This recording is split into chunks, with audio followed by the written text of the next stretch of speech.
Buenas tardes. Soy Carla Saucedo Gutiérrez, soy la clínica del caso y voy a explicar la primera parte y a continuación el doctor Lezama nos ayudará con una parte de la necropsia. ¿Sí? Entonces, el título es Enfermedad neuromuscular en equinos debido a una deficiencia de vitamina E y selenio. Tenemos que la vitamina E y el selenio son esenciales en la alimentación de los equinos y para el funcionamiento tanto inmunológico como inmune y completo fisiológico del animal.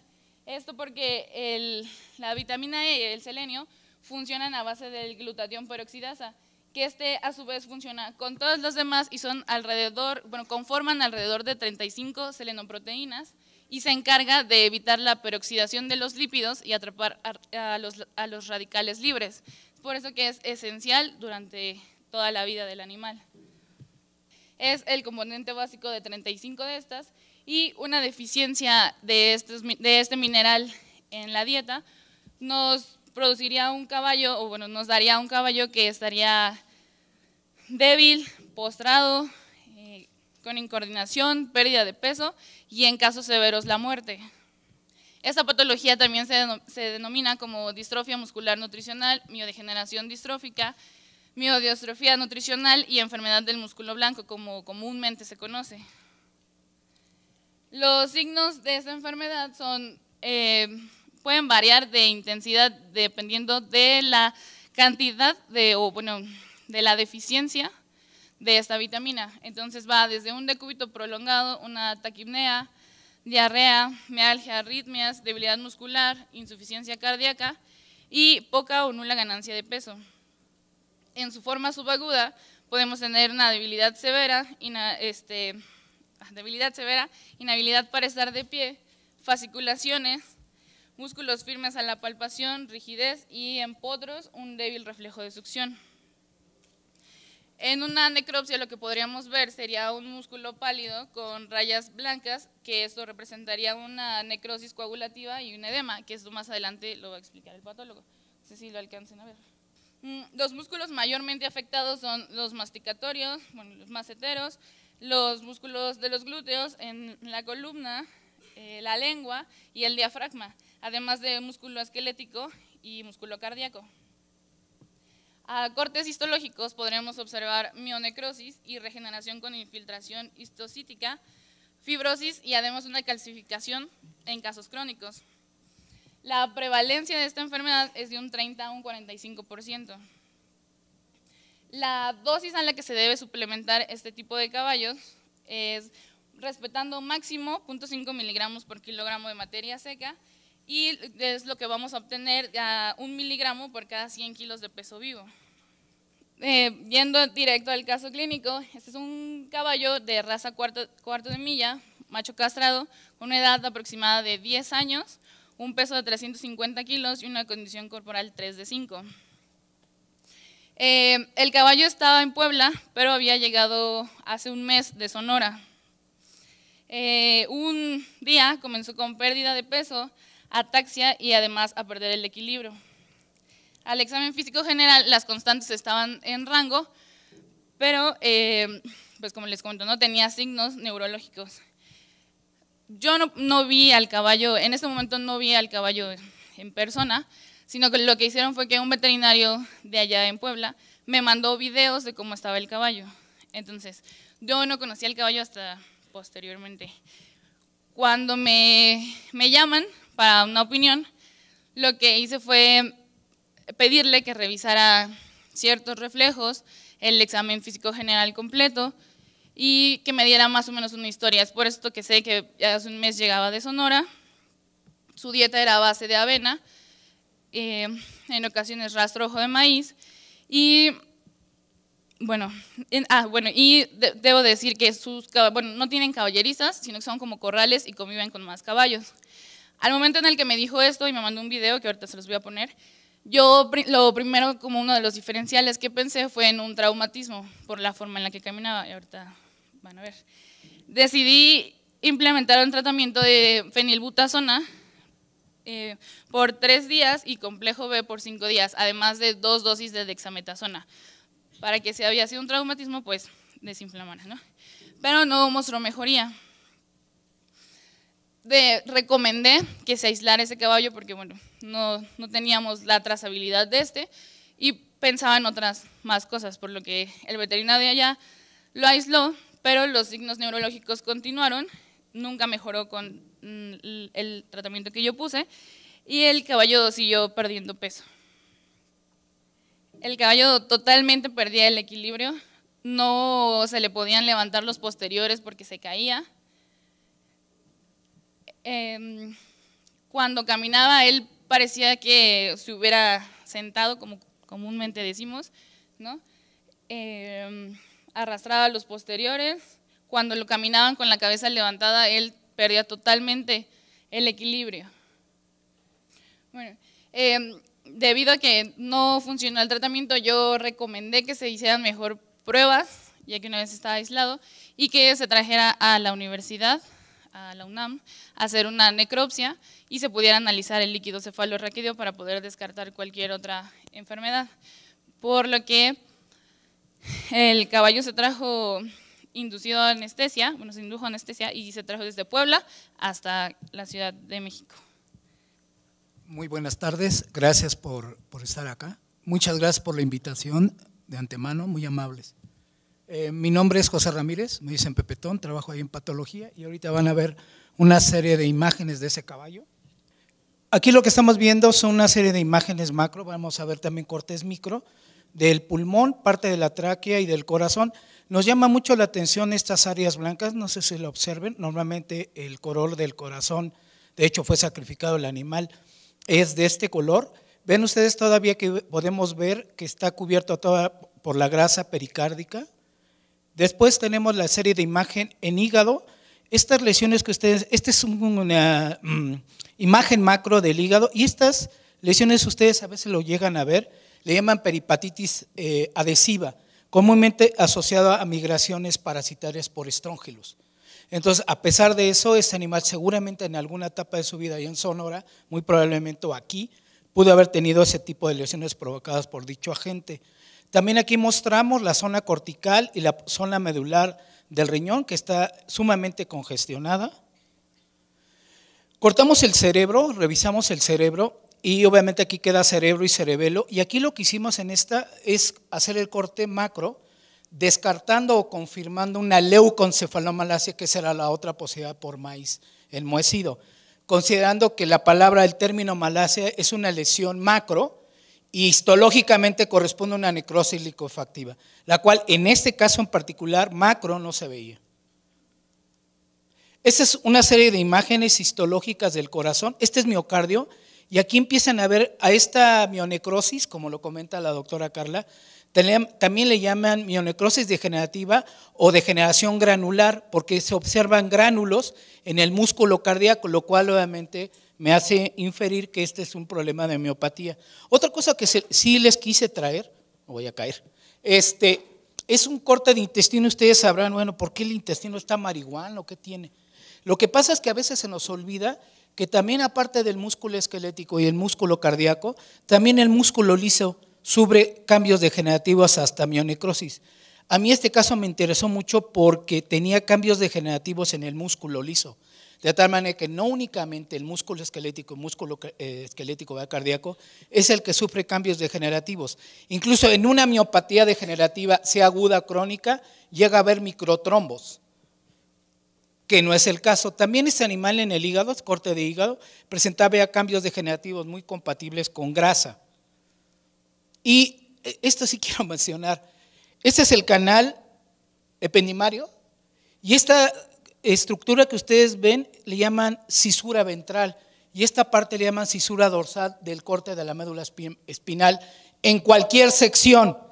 Pero lo más importante es que empieza a haber cambios degenerativos, esta sería la sustancia gris para podernos ubicar, la asta dorsal, la asta ventral, y obviamente en la sustancia blanca empiezan a haber cambios degenerativos, ahorita lo van a ver, pero es bien importante que esta área es somatomotora, de tal manera que controla los movimientos de los músculos el 100%, de tal manera eso que llama mucho la atención porque van a ver ustedes una serie de imágenes, es un acercamiento del canal y vean estos bújeros, no es normal, hay cambios degenerativos que también en miopatía degenerativa suelen ser tan graves que la médula espinal también se ve involucrada.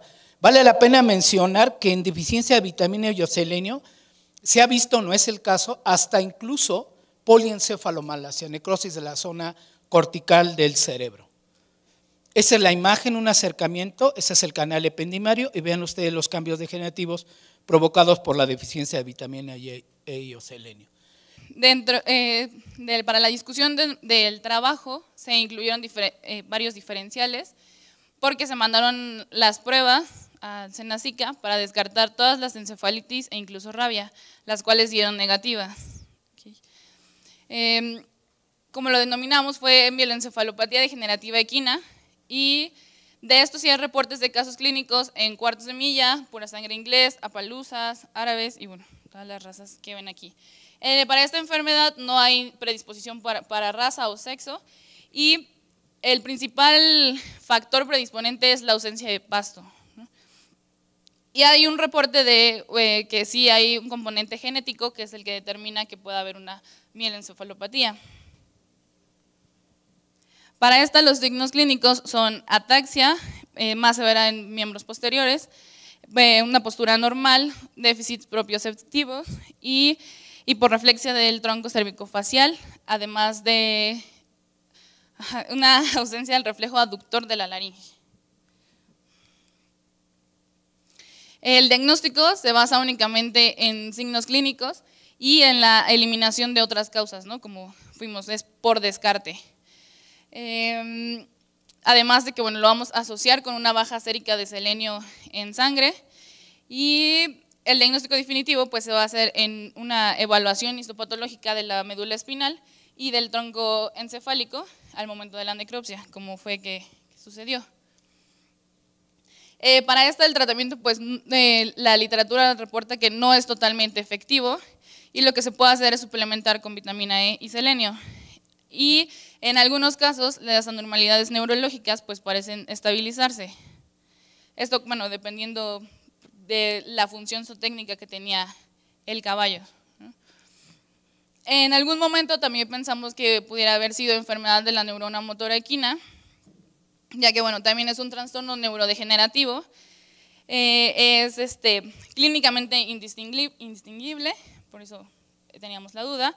Los caballos maduros son los más afectados, recordemos que el del caso tenía 10 años, y bueno, la raza más afectada comúnmente es el cuarto de milla. Igual, el factor predisponente es ausencia de pastos y casi todos los reportes mencionan que cuando tenemos una deficiencia de vitamina E y selenio, lo que está más arriba es el cobre. Bueno, sí, el diagnóstico se hace por niveles plasmáticos de vitamina E y hay lo que podemos ver que mencionó la doctora Aitze, es que notamos retinopatía pigmentaria en el 30% de los casos. En miopatía por deficiencia de vitamina E me voy a saltar porque vi que la doctora ya había explicado esto. Y otra parte complementaria del caso es que se mandaron a analizar los minerales en órganos y bueno, de eso se va a encargar el doctor Rosiles. Está bien. De alguna forma, con lo que yo voy a participar no es más que parte de el complemento para darles un panorama un poco más amplio de lo que hacemos y de las asociaciones que ya han venido señalando los compañeros que me antecedieron. Se me hacen cosas interesantes, pues, empezar con este tipo de información, lo que es las actividades o actitudes que deben de tener en cualquier momento en que ustedes estén frente a un problema. Cuando nosotros hablamos de problemas de este tipo es muy sano señalar que esas circunstancias pueden ser de diversos tipos. Por ejemplo, si estamos hablando de deficiencia de minerales, seguro es que van a ocurrir más fácilmente aquellos donde no hay ninguna complementación. No hay dieta ni sistema de pastoreo que complete con precisión todas las necesidades dependiendo de la actividad zootécnica del animal. Uno. Y el otro es de animales que están en pastoreo continuo, van a sufrir seguro de deficiencias y también de excesos. Recuerden, los minerales con frecuencia tienen un alto contenido de potasio que puede ser antagonista de algunos otros elementos. Todas estas cosas hay que considerarlas cuando hablamos de una alteración de la cantidad de elementos minerales. Los signos clínicos siempre van a ser bien específicos de acuerdo a la función, a la fisiología del elemento que estamos considerando. Los hallazgos de necropsia ya han sido señalados por el doctor Ledesma, que podemos usar información microscópica o información macroscópica, pero es necesario tener las dos para obtener información más precisa. El análisis de laboratorio siempre debe ser la confirmación de lo que han venido sospechando con los hallazgos anteriores. Y las evidencias del análisis de la fuente, definitivamente tenemos que, si pensamos en una deficiencia, correr al pasto para ver si tiene un exceso de cualquier elemento, especialmente de potasio. A veces se trata de plantas que acumulan ciertos elementos. Lo clásico es la acumulación del selenio por buena cantidad de plantas de la familia de las leguminosas. Las adecuaciones alimenticias tienen que ser siempre señaladas en ciertas circunstancias y una de ellas es el cambio y calidad de ingredientes de la dieta. A veces yo no creo que exista en el universo alguien que se preocupe por estar analizando con precisión todos los cambios asociados con diferentes fuentes de alimento. La misma alfalfa, cualquier forraje que vamos a estar usando, con frecuencia nos señala excesos o deficiencias porque son crecidos con frecuencia en diferentes suelos, entonces por ahí hay algo que debe señalarse. El cambio de pastos. Hay una condición bien interesante cuando comienza la floración de buena cantidad de la mayoría de los pastos, es cuando están en el estado más adecuado para ser utilizados como alimento, porque ya cuando se hacen viejas o crecen, empiezan a producir fruto, seguro es que te van a dar deficiencias el resto del follaje y el resto de los tallos, porque la mayor parte de la energía se está acumulando para la producción del fruto. Entonces hay que tener el tiempo adecuado para su corte si se van a usar como fuente de alimento. El cambio de corral o de lote de pastoreo también es interesante. El inicio en la producción de leche, este punto de la producción de leche se me hace interesante desde el punto de vista de complementación de todos los ingredientes. Recuerden, es una emergencia donde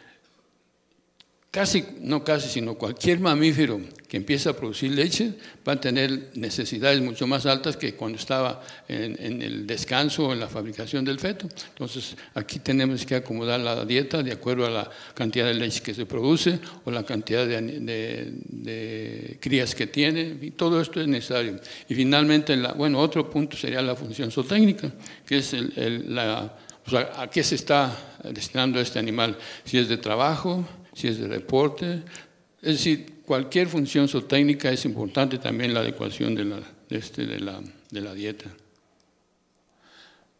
Estos elementos minerales siempre van a ser necesarios que se adecúen de acuerdo a la necesidad del alimento.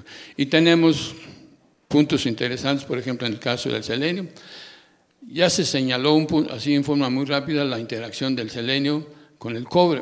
Recuerden, creo que está una imagen más adelante, el cobre y el hierro en ciertas circunstancias demandan de un antioxidante por la cantidad de electrones que pueden robar o ceder.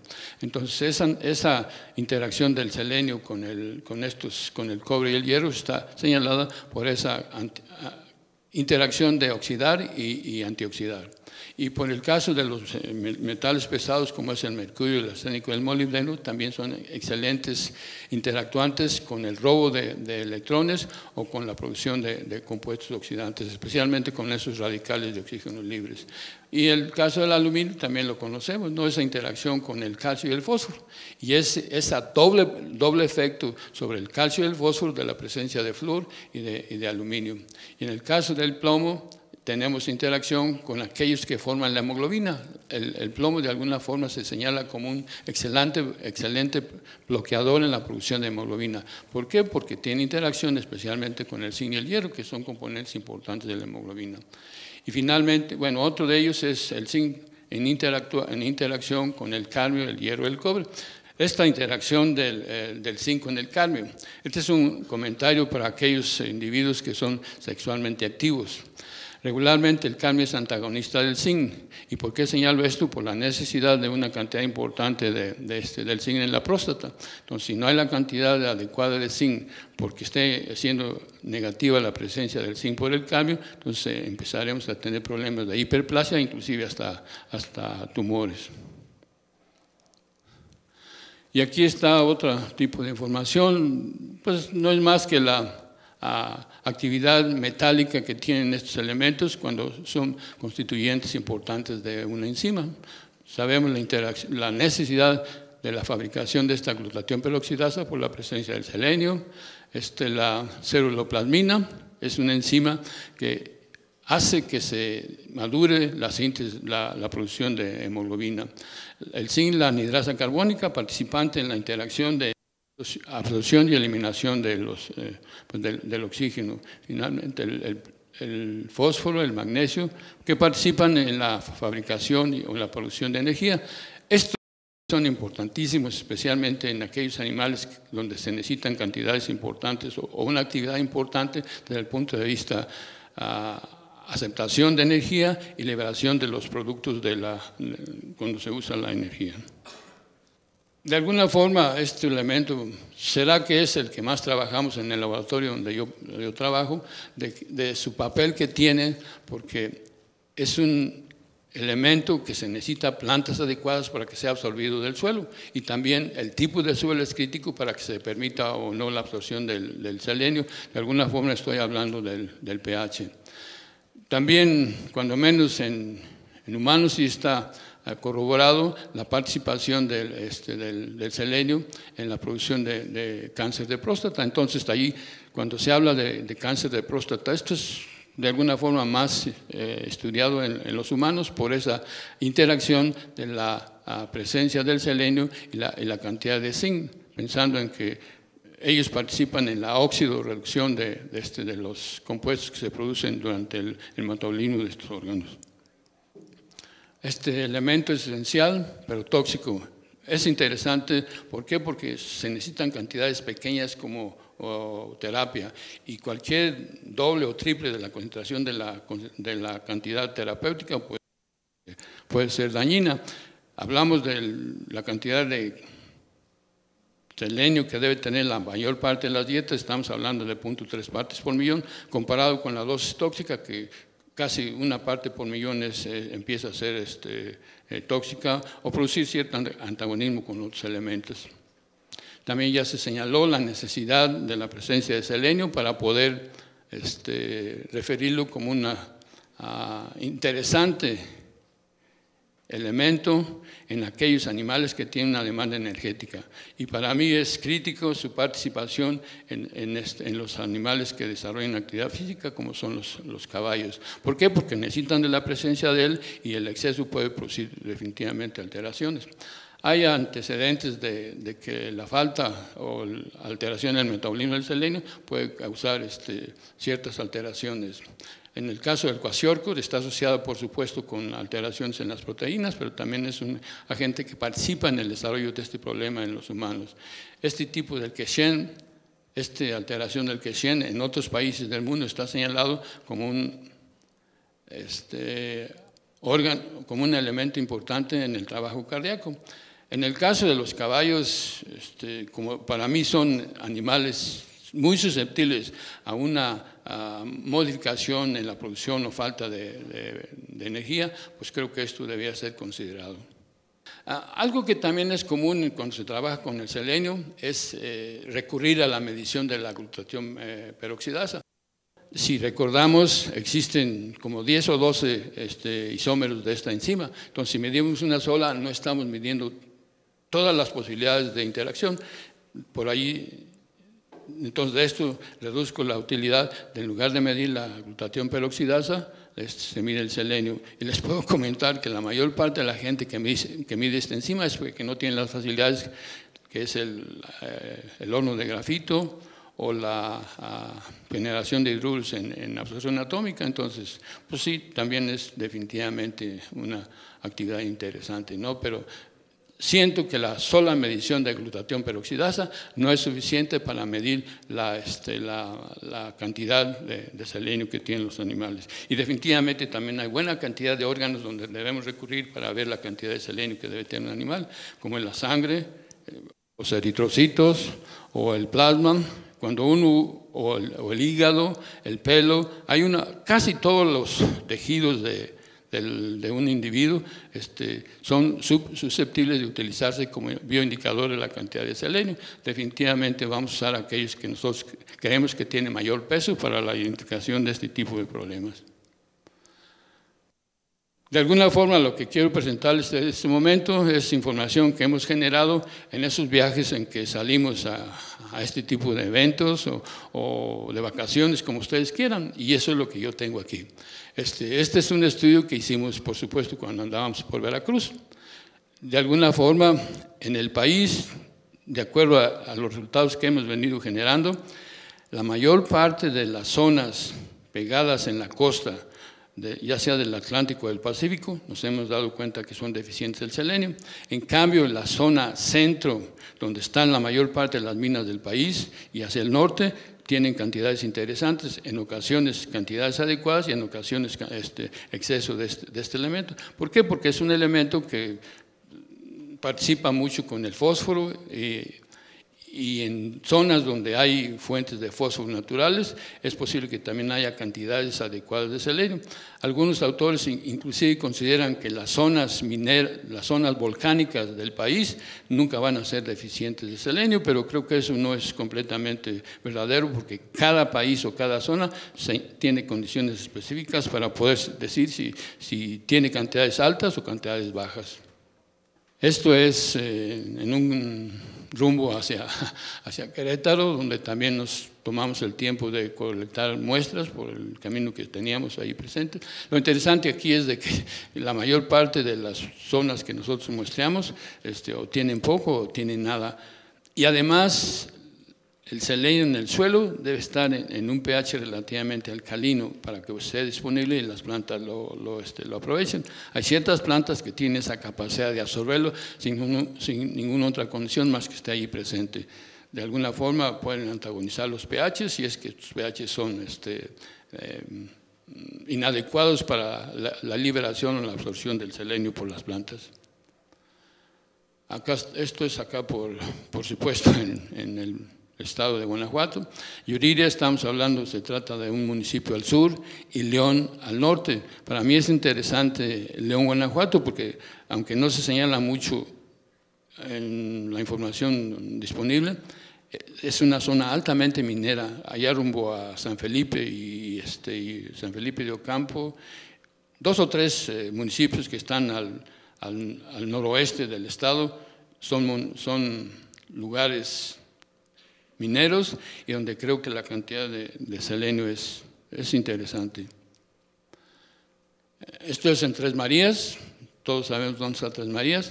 Allí encontramos cantidades interesantes, ¿no? Que iban desde punto 46 hasta 260 o 70 partes por billón. Pero en esta zona de Tres Marías para mí se me hace súper interesante porque la mayor parte son suelos ácidos y los suelos ácidos no es tan fácil que las plantas aprovechen el selenio.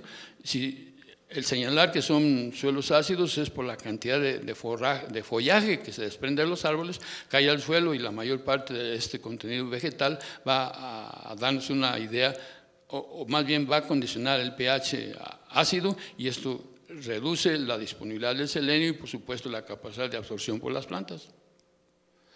Lo que está aquí es información que hemos venido, por supuesto, también obteniendo a través de los lugares donde hemos tenido oportunidad de muestrear. En este caso, estoy hablando de una comparación de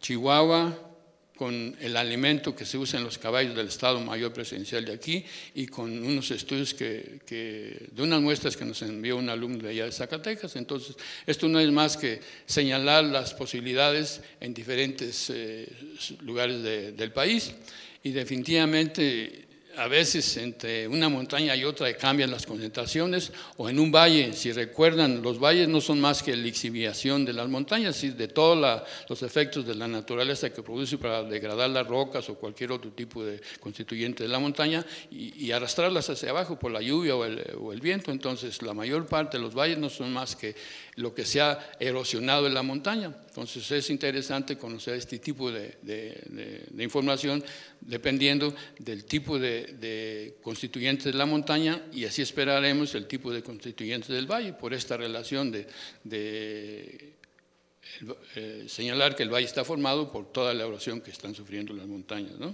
Entonces, muestreando las montañas nos puede dar una idea de lo que va a pasar, o muestreando el valle de lo que ya pasó. Y esto mismo para mí es aplicable en el caso de los constituyentes de los vasos acuícolas. ¿Qué son los vasos acuícolas? ¿Dónde están? Siempre van a estar abajo de la montaña, en el valle, y esto no son más que excelentes antecedentes de todo lo que ha venido ocurriendo en la montaña y se van a depositar en el valle. Estos valles con frecuencia no son más que suelos o depósitos acuícolas. Y esto para nosotros ha sido también interesante, el muestrear, por ejemplo, los fondos del lago de Chapultepec, los fondos del lago de Guayamilpas, los fondos de la presa de Purísima de Guanajuato. Esto nos da una excelente idea de lo que están constituidas las montañas y de lo que está escurriendo hacia los lagos, que en ocasiones puede ser algo crítico. Tenemos excelente información de la cantidad de elementos minerales que absorben los peces derivados de lo que está ocurriendo en las montañas y que van a depositarse hacia abajo, donde está el depósito de agua. Lo que está aquí no es más que parte de la, señalado, la biotransformación del selenio. Es mucho más absorbible y también se maneja más el selenito que el selenato o seleniato como parte de la disponibilidad del elemento. Las ocasiones en que nosotros hemos inyectado el selenio subcutáneo a caballos, especialmente a caballos o a otro tipo de mamíferos, y cuando uno se empieza a muestrear la orina, encuentra cantidades interesantes después de la administración. Lo único que me está señalando es que esa administración de selenio, aparte de selenito hipodérmico, no es la adecuada. ¿Por qué? Porque se necesita que el selenio esté pegado a una proteína. Entonces, definitivamente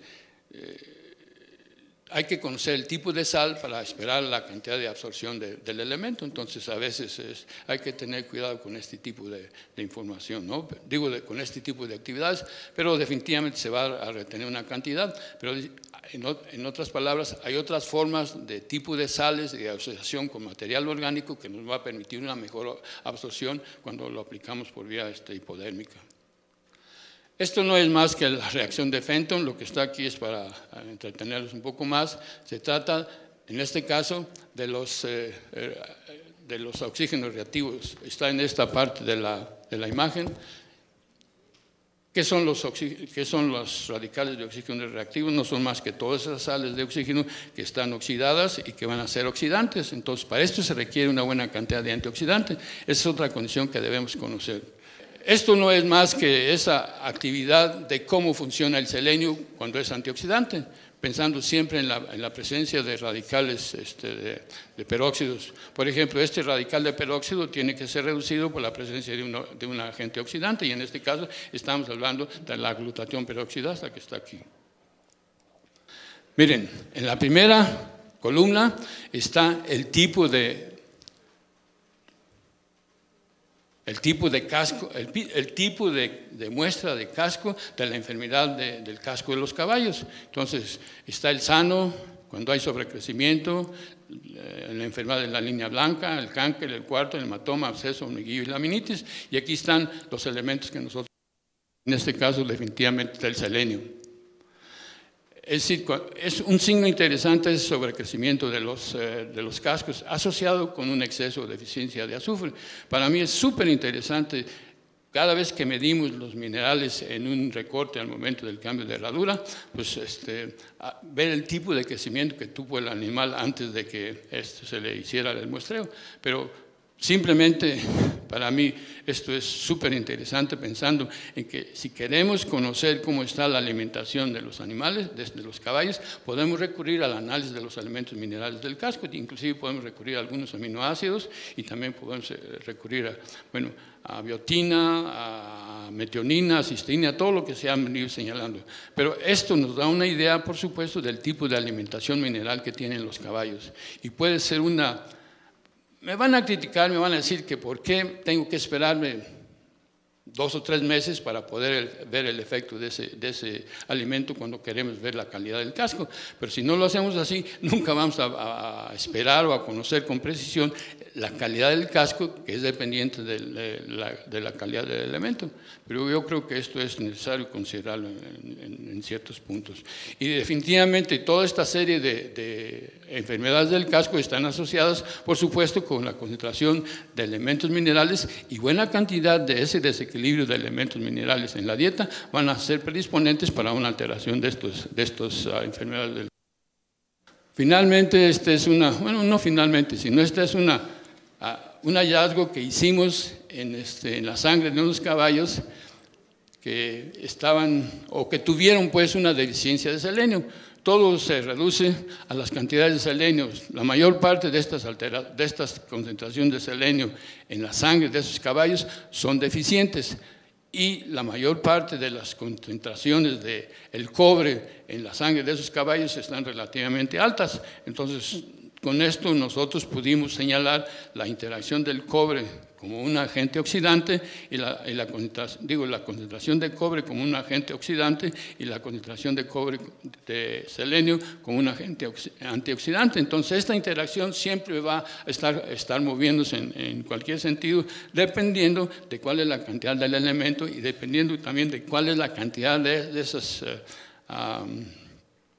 radicales de oxígeno generados. Son algunas concentraciones de selenio que hemos venido, o más bien señaladas en la literatura.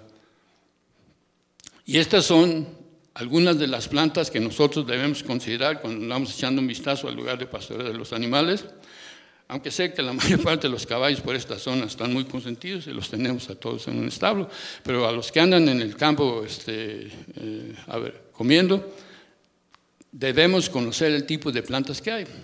Si estamos arriba de un caballo, no es necesario andar rondando y buscando el mejor camino, sino es necesario bajarse y empezar a ver el tipo de plantas. Y les señalo esto como un punto interesante para poder distinguir entre la famosa lantana cámara y la falsa lantana. Alguien, cuando andamos en el campo practicando, confunden desde el caballo, desde arriba de la camioneta, si es lantana o si es falsa lantana. La lantana, por supuesto, si recuerdan, no es más que una planta que produce necrosis dérmica, y la falsa lantana es una hierba de la lechosa y eso produce un problema cardíaco. Entonces es muy diferente la morfología de la planta y el efecto del consumo de la planta por los animales. Y aquí tenemos ejemplos de aquellas que son acumuladoras de selenio, desde las que están indicadoras bajas con aquellas que son indicadoras que contienen cantidades muy altas.